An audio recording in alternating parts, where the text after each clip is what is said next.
तक में आप सबका स्वागत है। मैं हूं सुप्रतिम बैनर्जी। ये कहानी है कर्नाटक की राजधानी बेंगलुरु की और वक्त है साल 2022-23 का। साल 2022-23 में कुछ ऐसा सिलसिला शुरू हुआ कि अचानक बेंगलुरु का जो मेन रेलवे स्टेशन है वहाँ और आसपास के जो छोटे दूसरे रेलवे स्टेशन हैं, उन अलग अलग रेलवे स्टेशन में लावारिस लाशों का मिलना शुरू हो गया। ये लावारिस लाशें कभी रेलवे प्लेटफॉर्म पर, किसी बैग के अंदर, कभी किसी ट्रेन की बोगी में, किसी बोरी में, तो कभी किसी ड्रम में पड़ी हुई मिल रही थी। और पुलिस लगातार इन अलग अलग लाशों को रिकवर करती, बरामद करती, पोस्टमार्टम के लिए भिजवाती और तफ्तीश करने की कोशिश करती, लेकिन पुलिस के हाथ कई मामलों में खाली रहे। 3 तो केस स्टडीज़ मेरे सामने हैं जिनका सबसे पहले मैं आप सबके सामने जिक्र करूंगा। एक लाश मिली पीले रंग की बोरी में, और वो लाश मिली एक ट्रेन में। बायप्पाहल्ली EMU स्पेशल ट्रेन है। इस ट्रेन में 6 दिसंबर 2022 को पीले रंग की एक बोरी में एक लड़की की लाश मिली। तकरीबन यही 25-30 साल की लड़की रही होगी, लेकिन जो लाश थी वो बहुत ही बुरी हालत में थी, डिकम्पोज्ड स्टेट में थी। तो पुलिस ने उसे रिकवर किया, उसकी पहचान करने की बहुत कोशिश की, तफ्तीश करने की कोशिश की, केस आगे बढ़ाने की, लेकिन पुलिस को कुछ भी पता नहीं चल पाया। ठीक इसी तरह से कुछ दिनों के बाद 4 जनवरी 2023 को फिर से एक डेड बॉडी मिली, और ये भी एक महिला की लाश थी। और ये लाश मिली यशवंतपुर रेलवे स्टेशन पर, प्लेटफॉर्म नंबर 1 के बिल्कुल आखिर में।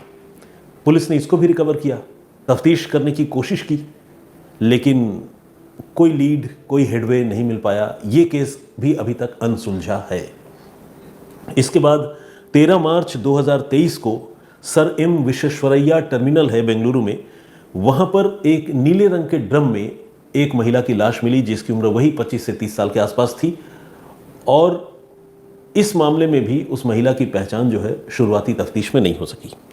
लेकिन हर केस, हर मामला अपने आप में अलग होता है। कोई ज़रूरी नहीं कि एक जैसी मोडस ऑपरेंडी दिख रही है तो ये केसेस एक दूसरे से जुड़े हुए होंगे। कई बार ऐसा लगता भी है कि शायद एक दूसरे से कनेक्टेड हों, लेकिन पुलिस हर केस को इंडिपेंडेंटली और अलग अलग तरीके से इन्वेस्टिगेट कर रही थी। तो शुरू के जो 2 केसेस हैं उसके बारे में पुलिस को बहुत ज़्यादा कोई फ़ायदा नहीं मिला, लेकिन ये जो तीसरा केस था जहां 13 मार्च को बॉडी मिली नीले रंग के ड्रम में, उस मामले की जांच में पुलिस को कुछ उम्मीद की किरण नज़र आने लगी। असल में पुलिस ने जिस जगह पर ड्रम में ये लाश रखी गई थी, या मैं कहूँगा कि फेंक दी गई थी, उस जगह के आसपास के कुछ CCTV फुटेज पुलिस को मिले, जिसमें पुलिस को कुछ संदिग्ध लोग भी नजर आए। लेकिन ये संदिग्ध लोग कौन थे, कहाँ के रहने वाले थे, कहाँ से आए थे, इन सारी बातों का पता कर पाना बहुत मुश्किल हो रहा था, क्योंकि चेहरे इनके साफ साफ नज़र नहीं आ रहे थे। तो CCTV फुटेज में कुछ पिक्चर्स ज़रूर थे, लेकिन ये कोई प्रॉपर क्लू इसे हम नहीं कह सकते। तो पुलिस जो है थोड़ा परेशान थी, और इस केस को सुलझाने में भी पुलिस को काफ़ी दिक्कत हो रही थी। जब ये बॉडी मिली तो सबसे पहले रेलवे प्रोटेक्शन फोर्स ने इस डेड बॉडी को देखा था, लेकिन चूंकि रेलवे प्रोटेक्शन फोर्स की जिम्मेदारी रेलवे की संपत्तियों का हिफाजत करना होता है, तो उसने गवर्नमेंट रेलवे पुलिस, जिसे हम GRP कहते हैं, उसको बुलाया और गवर्नमेंट रेलवे पुलिस से कहा कि प्लीज़ आप इस मामले की तफ्तीश कीजिए। और चूंकि उनके जुरिस्डिक्शन का मामला था, तो GRP एम विश्वेश्वरैया टर्मिनल में जो पुलिस स्टेशन है, वहाँ के GRP ने इस मामले की छानबीन शुरू की। और जैसा कि मैंने आपको बताया, CCTV फुटेज मिला, लेकिन इसके अलावा और कोई बहुत इंपॉर्टेंट क्लू शुरू में पुलिस को नज़र नहीं आया। इत्तेफाक से ये बॉडी भी जो है वो ख़राब होने लगी थी। बहुत सड़ चुकी थी ऐसा नहीं कहूँगा, लेकिन ख़राब हो रही थी, डिकम्पोज्ड हो रही थी, और इसे देखकर लगता था कि शायद एक दो दिन पहले ही इस महिला की हत्या की गई होगी। तो पुलिस ने छानबीन के क्रम में जो नीले रंग का ड्रम था उससे भी बहुत बारीकी से देखना शुरू किया, उसका भी बहुत बारीकी से मुआयना करना शुरू किया। और इस कोशिश में पुलिस को एक लीड मिली। इस नीले रंग के ड्रम में एक एड्रेस और एक आदमी का नाम लिखा हुआ था। बेंगलुरु पुलिस को छानबीन के दौरान ये भी पता चला कि नॉर्थ इंडिया से, यानी उत्तर भारत से जो मजदूर ट्रैवल करते हैं, बेंगलुरु आते हैं, वो कई बार इस तरह के ड्रम्स में अपने घरेलू ज़रूरत की चीज़ें लेकर आते हैं। और चूँकि ड्रम जो है एक पैकेज टाइप का मामला होता है जिसमें सारी चीज़ें आप स्टफ़ कर दे सकते हैं, भर दे सकते हैं, तो ये बड़ा एक प्रैक्टिस सा है वहाँ। और न सिर्फ लेकर आते हैं, बल्कि अक्सर चूँकि ड्रम, नीले रंग के सारे ड्रम एक जैसे तकरीबन दिखने में होते हैं, और वैसे ड्रम का बहुत ज़्यादा इस्तेमाल होता है, तो मज़दूर जो है उस पर अपना नाम और पता भी लिख देते हैं, एड्रेस भी दर्ज कर देते हैं ताकि खोए नहीं।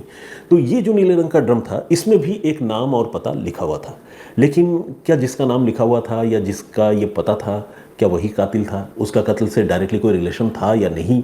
ये सब अभी सवाल जो है वो अनसुलझे थे। तो नाम उसमें लिखा हुआ था किसी जमाल का, और एड्रेस जो था वो था कालासीपाल्या, एक जगह है बेंगलुरु में, वहाँ का। ये जो कालासीपाल्या और आसपास के इलाका है, यहाँ बहुत से उत्तर भारत के लोग रहते हैं, और ख़ासकर जो मजदूर वर्ग के लोग हैं, रोज़ कमाने खाने वाले मेहनतकश लोग, उनकी एक बड़ी आबादी इस इलाके में है। तो पुलिस को जब पता चला और उस पर्टिकुलर एड्रेस के बारे में जब पुलिस को जानकारी मिली, तो पुलिस ने सोचा कि एक बार जाकर ये चेक करना चाहिए कि उस एड्रेस पर कोई जमाल रहता भी है या नहीं। लेकिन पुलिस को ये भी लगा कि अगर हम वहाँ पहुँच जाएं और सपोज़ अगर वो जमाल का घर हो ना हो, अगल बगल में कहीं जमाल रहता हो, तो पता चला कि जमाल फिर वहाँ से भी भाग गया, हम गिरफ्तार ही नहीं कर पाएंगे। तो पहले जो है हमें थोड़ा सा चेक कर लेना चाहिए। ये सोचकर कुछ पुलिस वालों ने जो है मज़दूरों का भेष धरा, यानी जिस तरह से मेहनतकश लोग दिखते हैं, मान लीजिए दाढ़ी थोड़ी बड़ी हुई हो 1 या 2 दिन, और बनियान लुंगी पहन लिया, और परेशान थके हुए चेहरे के साथ 1-2 पुलिस वाले जो है उस एड्रेस पर पहुंचे। उन्होंने दरवाजे पे दस्तक दी और पूछा कि क्या जमाल भाई यहीं रहते हैं? तो पता चला कि हाँ, जमाल भाई तो यहीं रहते हैं, लेकिन अभी घर नहीं है। इनसे पूछा गया कि भाई आप लोग कौन हैं? तो इन्होंने कहा कि नहीं, हम जमाल भाई के मिलने वाले हैं, तो उनसे ही मुलाकात करनी थी। तो घर में पुलिस को 3-4 लड़के नज़र आए, लेकिन इन लड़कों में कोई भी जमाल नहीं था। उन्होंने इंश्योर किया, बताया कि नहीं, जमाल तो घर में नहीं है। तो खैर ये एक बात तो पता चल गई कि जमाल उसी मकान में रहता, उसी घर में रहता है। और पुलिस वाले चूँकि भेष बदल कर आए थे, तो उस वक्त पुलिस वाले वापस गए, लेकिन फिर फ़ौरन ही पुलिस की एक टीम प्रोफेशनल प्रॉपर ड्रेस में वो इस एड्रेस पर पहुंची, और इस एड्रेस में मौजूद 3 लड़कों को पुलिस ने हिरासत में ले लिया। ये 3 लड़के हैं, 21 साल का कमाल, 28 साल का तनवीर और 25 साल का शाकिब। ये सारे जमाल के जानने वाले हैं, जमाल के रिलेशन में। छानबीन में ये क्लियर हुआ कि ये सारे के सारे लोग बेसिकली बिहार के रहने वाले हैं, और जमाल से इनकी मुलाकात है, इनकी जान पहचान है। अब चूंकि पुलिस के हिरासत में 3 लोग आ चुके थे, तो पुलिस से ऑब्वियसली पुलिस को पूछताछ भी इनसे करनी थी, और इनको भी पुलिस से पूछना था कि भाई हमें क्यों पकड़ लिया। तो इन्होंने भी पुलिस से पूछा, और पुलिस ने भी इनको बताया कि देखो, एक महिला की लाश हमें मिली है, और वो लाश जो है एक नीले रंग के ड्रम में थी, जिस ड्रम में जमाल का नाम और ये पता लिखा हुआ था। तो क्या मामला है, बताओ, लाश देखकर तुम पहचान पाओ तो ये बताओ। तो उन लड़कों को जब लाश की तस्वीरें दिखाई गई और इसके बारे में पूछा गया, तो उन लड़कों ने फ़ौरन जो है मरने वाली महिला को पहचान लिया, और उनका कहना था कि देखिए, जमाल का इससे डायरेक्टली कोई लेना देना है या नहीं, इसके बारे में हमें जानकारी नहीं है, लेकिन हम इतना कह सकते हैं कि हम इस महिला को पहचानते हैं, और इसका नाम तमन्ना है, और ये हमारे तरफ की ही, यानी बिहार के ही, हमारे ही ज़िले की रहने वाली है। अब पुलिस ने कहा कि भाई तमन्ना तो ठीक है, तमन्ना है, तमन्ना की हत्या हुई है, लेकिन तमन्ना की हत्या किसने की? क्या जमाल ने की या किसी और ने की? तो इसका जवाब भी इन लड़कों के पास नहीं था। ये तीनों लड़के अनअवेयर थे। हो सकता है कि ये कहीं बिहार से बाहर से आए हों, यहाँ इन्होंने शेल्टर ली हो, बाद में फिर इन्हें कहीं काम पर जाना हो। मजदूर आते हैं अलग अलग जगहों से, तो एक दूसरे की मदद भी करते हैं। भाई, संघर्ष का जीवन बहुत कठिन होता है, गरीबी बहुत ख़तरनाक चीज़ होती है। तो ये लोग जो हैं वहाँ रुके हुए थे, और ये बहुत ज़्यादा जानकारी इनके पास नहीं थी, लेकिन तमन्ना को इन लोगों ने पहचान लिया था, अलबत्ता क्योंकि तमन्ना उनके उस तरफ की ही रहने वाली थी। जब और जानकारी जुटाने की कोशिश हुई, तो ये पता चला कि तमन्ना का जो पति है उसका नाम है इंतखाब, और इंतखाब जो है एक एसी मैकेनिक है, जो बेंगलुरु के ही एनेकल इलाके में रहकर काम किया करता है। अब पुलिस इनसे ये पूछ रही थी कि भाई, अगर पति इंतखाब है और वो कहीं और रहता, तो तमन्ना की लाश यहाँ रेलवे स्टेशन में कैसे आई, और पति कहाँ है, उसका क्या रोल है?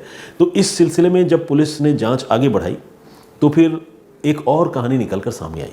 पुलिस को ये पता चला कि ये जो इंतखाब है, ये तमन्ना का दूसरा पति है, और पहला पति जो है उसका नाम है अफरोज़। अफरोज़ भी बिहार का रहने वाला है। अफरोज़ के साथ प्रॉपर तरीके से निकाह तमन्ना का हुआ था, और दोनों कुछ समय तक साथ भी रहे, लेकिन पति पत्नी के बीच में अनबन होती थी। और इस बीच ये जो इंतखाब है, ये अफरोज़ का ही एक रिलेटिव है। इसके साथ तमन्ना की आंखें चार हो गई। तमन्ना का अफेयर जो है पति को छोड़कर इस इंतखाब के साथ शुरू हो गया। लेकिन बात सिर्फ इतनी नहीं है, शुरू ही हो गया होता मान लीजिए और ख़त्म हो गया होता तो बात कुछ और थी। यहाँ ये जो तमन्ना है, ये इंतखाब के साथ घर से भाग गई, फ़रार हो गई, और सिर्फ भागी नहीं, इंतखाब के साथ उसने शादी भी कर ली, यानी अपने पति को उसने छोड़ दिया और शादी कर ली। अब गांव देहात में ऐसे तो शहरों में भी इस तरह के बिहेवियर को बहुत एक्सेप्टेंस नहीं है, लोग इसको पसंद नहीं करते हैं, लेकिन गांव देहात में ये सीधे सीधे मान, प्रतिष्ठा, सामाजिक इज्जत इन चीज़ों से जुड़ जाती है। तो जब तमन्ना जो है अफरोज़ को छोड़कर इंतखाब के साथ भाग गई तो और परिवारों के साथ साथ खुद इंतखाब के परिवार के लोग बहुत नाराज़ हुए और उनको ये लगा यार कि हमारे बेटे ने तो गलती की ही, पता नहीं किसी दूसरे की बहू को ये भगा कर ले गया, इसने पूरे गांव में हमारी नाक कटा दी। तो इंतखाब का परिवार जो है वो बहुत गुस्से में था और वो इंतखाब से और तमन्ना से वो चिढ़े हुए थे, वो इन दोनों को सबक सिखाना चाहते थे। लेकिन दिक्कत ये थी कि ये लोग बिहार छोड़कर चले आए थे बेंगलुरु और यहीं पर ये बस गए थे, रह रहे थे। और जून 2022 से ये लोग बेंगलुरु शिफ्ट कर चुके थे और यहीं रह रहे थे। इनकी ज़िंदगी ठीक चल रही थी, लेकिन चूंकि गांव के लोग और परिवार के लोग नाराज़ थे तो इनकी ज़िंदगी में अभी ग्रहण लगना बाकी था, यानी ज़िंदगी में असली मुश्किल आनी अभी बाकी थी। हुआ ये कि इंतखाब का एक भाई है, जिस भाई ने इसको बुलाया अपने घर में, और वो घर भी उसी कालासीपाल्या इलाके में है जहाँ पर ये जमाल रहा करता है। तो इसका इंतखाब का जो भाई है, नवाब नाम है उसका, नवाब और जमाल एक दूसरे के दोस्त हैं, जानने वाले हैं, रिलेशन में भी और दोस्त भी है।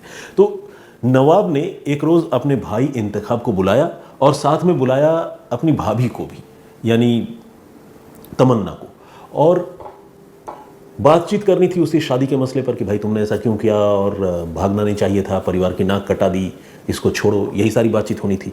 तो नवाब ने जब इंतखाब को बुलाया तो इंतखाब अपनी पत्नी तमन्ना के साथ नवाब के कमरे पर वहाँ पहुँचा कालासीपाल्या में, और वहाँ पर जमाल भी था। इन लोगों ने पहले इंतखाब से और तमन्ना से सवाल जवाब शुरू किए और धीरे धीरे बातचीत जो है वो हीटेड आर्ग्यूमेंट में तब्दील हो गई, यानी आपस में झगड़ा होने लगा। झगड़ा काफ़ी तेज़ हो गया क्योंकि इंतखाब अपने किए पर उसको कोई अफसोस नहीं था और उसे लगा कि भाई जिससे प्यार किया उसको लेकर आ गया, मुझे क्या दिक्कत है। और तमन्ना का ये ऐसा कहना था कि अफरोज़ मेरा पति ठीक नहीं था, मैंने अपनी मर्ज़ी से, मुझे अपनी ज़िंदगी जीनी है, मैं इंतखाब के साथ आ गई, तुम्हें क्या प्रॉब्लम है। तो लड़ाई शुरू हो गई बहुत तेज़। इस पर नवाब ने इंतखाब को अकेले में बुलाया और कहा कि देखो तुम मेरे भाई हो, तुमको मैं समझा रहा हूँ, तुम थोड़ी देर के लिए बाहर जाओ और मैं एक बार भाभी से बैठकर बात करना चाहता हूँ। चूँकि ये गांव का परिवार का मसला है, इस मसले को हमें हल करना है। जब हमारी बातचीत हो जाएगी तो मैं भाभी को यानी तमन्ना को तुम्हारे पास खुद ही छोड़कर आ जाऊँगा तुम्हारे कमरे में। अब ये जो इंतखाब है ये कहीं और रहता था, अपनी पत्नी के साथ आया था, लेकिन जब भाई ने उसे समझाया तो वो इस बात के लिए राज़ी हो गया और उसको लगा कि चलो ठीक है, तमन्ना थोड़ी देर में वापस आ जाएगी। लेकिन इंतखाब के पीछे मुड़ते ही तमन्ना जो है अपने देवर और उसके दोस्तों के बीच अकेली फंस गई। इसके बाद नवाब ने अपने दोस्तों जमाल, मसर और साबुल, इन लोगों के साथ मिलकर प्लान करके तमन्ना की गला घोंटकर हत्या कर दी। इंतखाब वहाँ इंतज़ार करता रहा कि मेरी बीवी लौटेगी, लेकिन बीवी कभी नहीं लौटी क्योंकि बीवी का कत्ल हो चुका था और बीवी का कत्ल होने के बाद अब लाश फेंकने की, सबूत मिटाने की बड़ी चुनौती थी। तो जमाल जो वहीं पास में रहता था, उसके पास एक नीला ड्रम था, वही ड्रम जो मैंने आपको बताया कि बहुत सारे मज़दूर जो है वो उत्तर भारत से साउथ इंडिया जाने वाले उस तरह के नीले रंग के ड्रम में अपनी चीज़ों को लेकर जाते हैं। तो ऐसा ही एक ड्रम जमाल के पास था जो अभी खाली पड़ा हुआ था, उस ड्रम में कोई सामान नहीं था। तो जमाल ने वो ड्रम जो है वो देने के लिए राज़ी हो गया और जमाल वो ड्रम लेकर आया जिसमें इन लोगों ने तमन्ना की लाश को मोड़ तोड़ करके फिट कर दिया, उसके अंदर ठूस दिया। लेकिन जैसा कि मैंने आपको बताया कि उस ड्रम पर जमाल का पता और नाम लिखा हुआ था और इन लोगों ने उस लाश को ठिकाने लगाने के दौरान जो है इनके दिमाग में या ध्यान में वो बात नहीं आई कि वो पता या नाम जो है उसको हटा दिया जाए या खुरच दिया जाए या मिटा दिया जाए। कातिल जो है वो कत्ल तो करते हैं लेकिन कुछ ना कुछ सुराग या गलती जो है उनसे हो ही जाती है, इसीलिए सुराग पीछे छोड़ जाते हैं। तो ये मामला भी ऐसा ही था। फाइनली जिस पते का मैं बार बार जिक्र कर रहा हूँ उसी पते के सहारे पुलिस पहले जमाल के एड्रेस पर पहुंची, लेकिन जमाल के एड्रेस पर जो 3 लड़के मिले वो तीनों के तीनों लड़के इनोसेंट थे। उन्होंने जमाल के बारे में जानकारी तो दी, मरने वाली महिला तमन्ना के बारे में भी जानकारी दी, लेकिन उन्हें कत्ल का और कातिलों का नहीं पता था। तो पुलिस ने उनको तो छोड़ दिया जिनका जिक्र मैंने सबसे पहले किया था, लेकिन नवाब जो मेन कातिल था उसे, जमाल को, मज़र को, असब को और साबुल को, इन 5 लोगों को पुलिस ने गिरफ्तार कर लिया। इस तरह से एक ब्लाइंड मर्डर का मामला जिसमें नीले रंग के ड्रम में एक महिला की लाश मिली थी उसे बेंगलुरु पुलिस ने अपनी तफ्तीश की बदौलत सुलझाने में कामयाबी हासिल की। लेकिन ये एक केस स्टडी है, जैसा कि मैंने आप सबको बताया कि इससे पहले भी इस तरह की लावारिस लाशें वहाँ बेंगलुरु में मिली थी, लेकिन उन केसेस को अभी तक पुलिस सॉल्व नहीं कर सकी है। खासकर मैंने आपको जिन 3 केस स्टडीज़ का जिक्र किया, उसमें से 2 केस अभी भी अनसुलझे हैं, 1 केस पुलिस ने अलबत्ता सॉल्व कर लिया है। तो ये थी आज की कहानी। इस पूरे घटनाक्रम पर और पुलिस की तफ्तीश पर आपका नज़रिया क्या है, आप क्या सोचते हैं, हमें कमेंट करके ज़रूर बताइए।